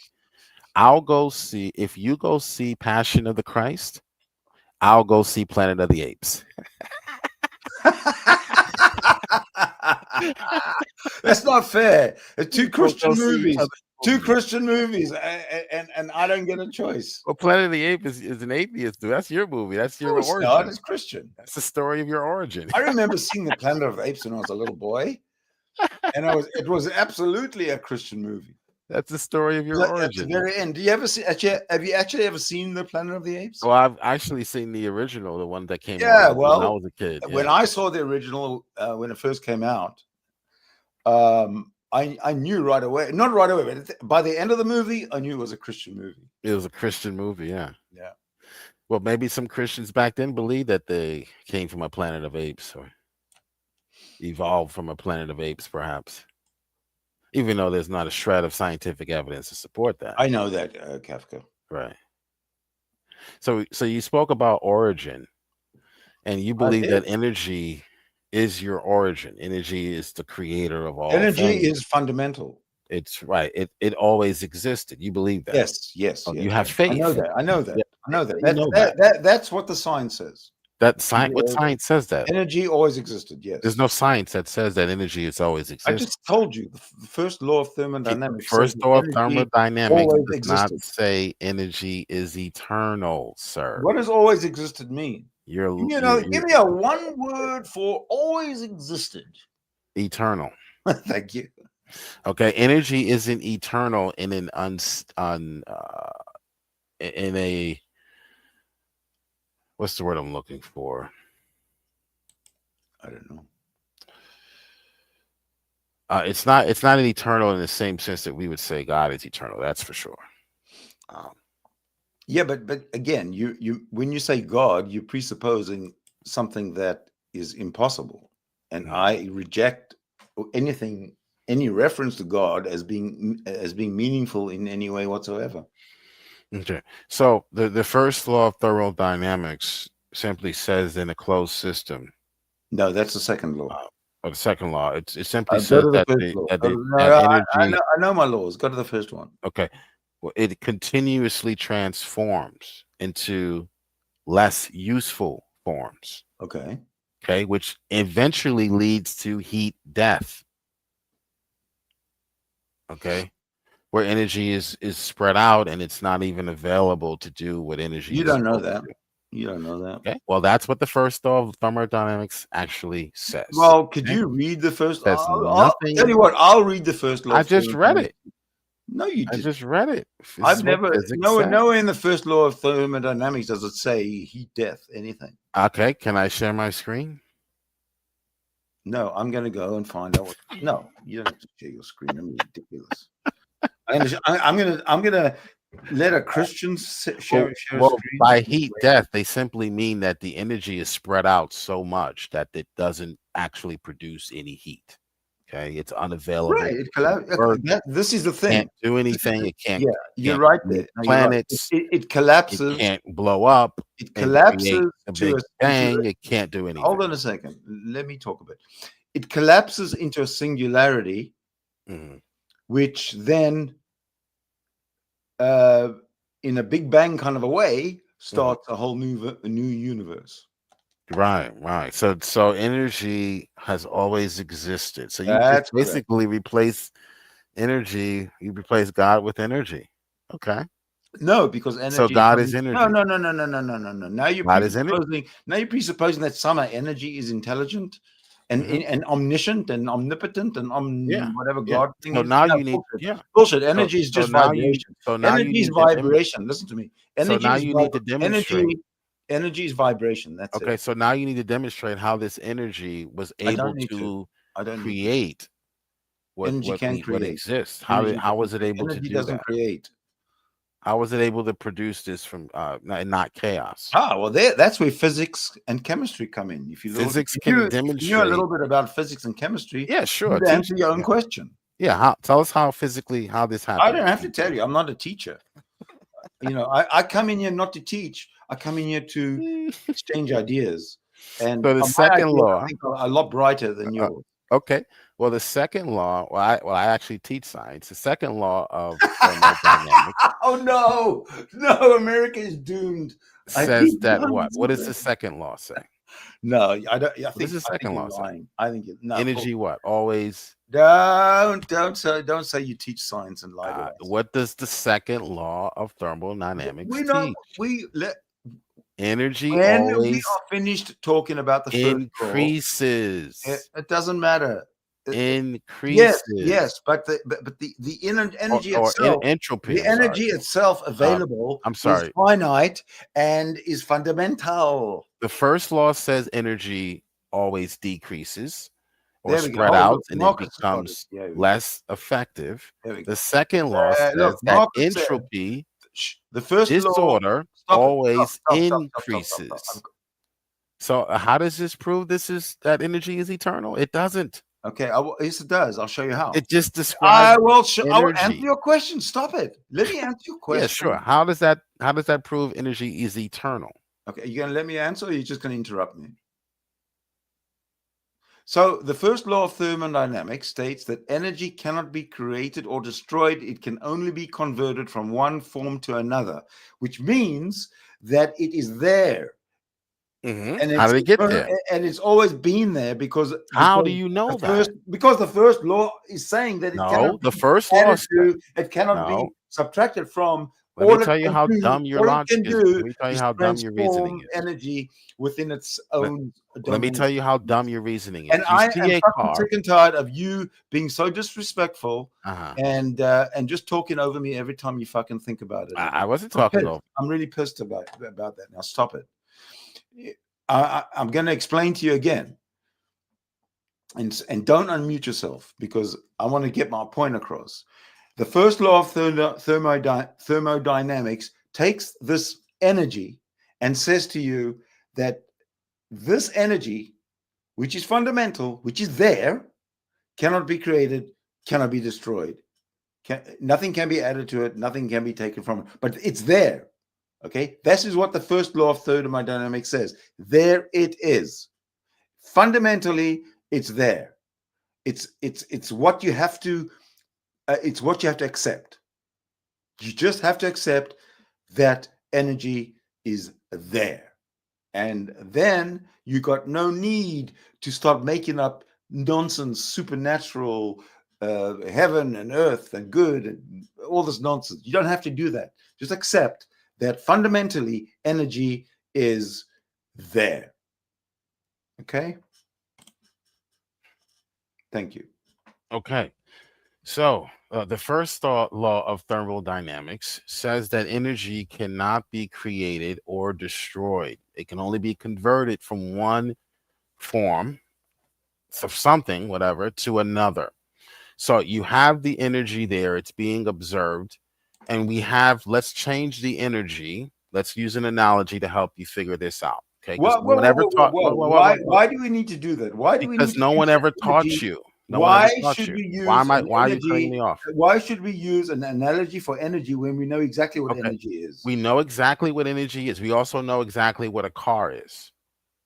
Stop. Oh, that's nonsense. Now you don't have the. Now you're bringing up more Christian logic, which makes no sense. You don't have the origin of the car simply because you know about the parts of the car and what the car does. Old stupid argument. No. So what is the origin?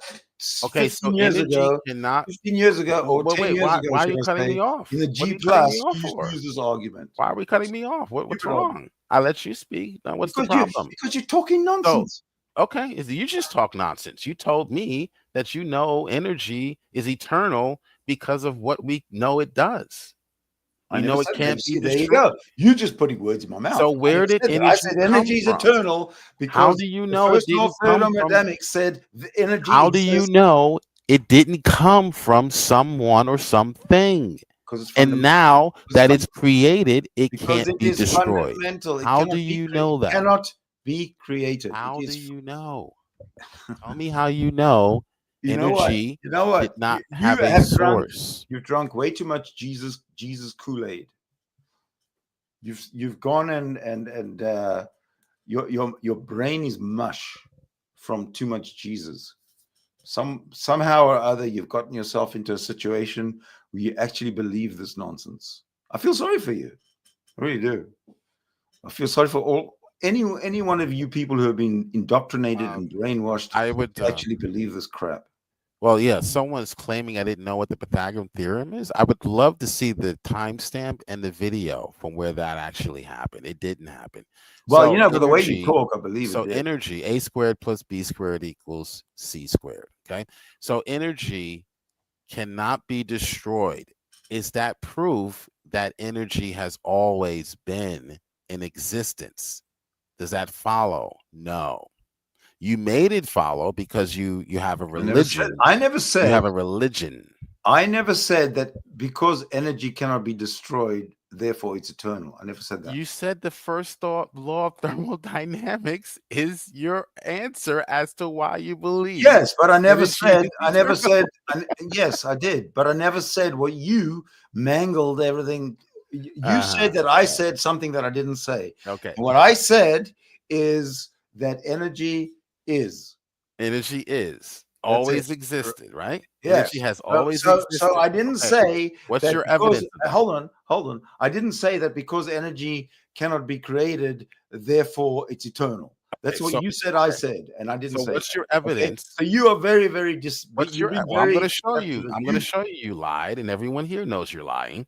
So what is your evidence for the idea that the universe, or excuse me, that energy is eternal? What's your evidence? I've told you like a million times. Okay. The first law of thermodynamics. And what does the first law of thermodynamics say? That energy is. It cannot be created or destroyed. It is. Okay. And therefore, if it is, stop it. Stop being disrespectful. You're making a fool of yourself, dude. Like, what's wrong with you? You right, just claimed that I said that energy is. That's the first law of the thermodynamics. The energy just is.